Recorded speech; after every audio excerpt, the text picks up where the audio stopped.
عمرك سألت نفسك قبل كده هو يعني إيه مونتاج؟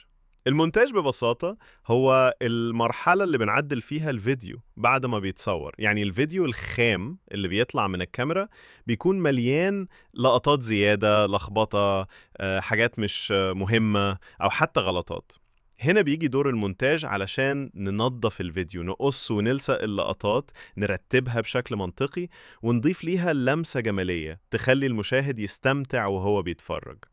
المونتاج بيشمل حاجات كتير زي إنك تشيل اللقطات اللي ملهاش لازمة، ترتب المشاهد بحيث تحكي قصة واضحة، تضيف موسيقى أو مؤثرات صوتية علشان تدي إحساس أقوى، وكمان ممكن تكتب نصوص وكلام على الفيديو يوضح اللي بتقوله. وكمان تقدر تعدل الألوان فتخلي شكل الفيديو أحلى بكتير، وتضيف انتقالات بين اللقطات علشان ما يكونش الفيديو ممل. أهمية المونتاج إنه بيحول أي فيديو عادي لفيديو احترافي يشد الانتباه. حتى لو محتواك جامد جدا، لو مش متمنتج كويس الناس هتزق ومش هتكمل مشاهدة. المونتاج هو اللي بيحافظ على إن المشاهد يفضل مركز ومستمتع. وفي ناس كتير مشهورة على السوشيال ميديا شهرتهم أصلا مبنية على شطارتهم في المونتاج مش التصوير.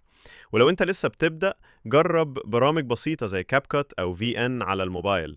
ولو على الكمبيوتر ممكن تستخدم فيلمورا، أو حتى تدخل على مستوى أعلى وتتعلم بريمير لو عايز شغل احترافي. ده باختصار ايه هو المونتاج وليه مهم جدا لأي فيديو. لو حبيتوا الموضوع وعايزين فيديوهات أكتر عن أي مجال تاني أو حتى دروس عملية، اكتبولي في الكومنتات وهنعملها مع بعض. وبس، كان معكم عمر، وسلام.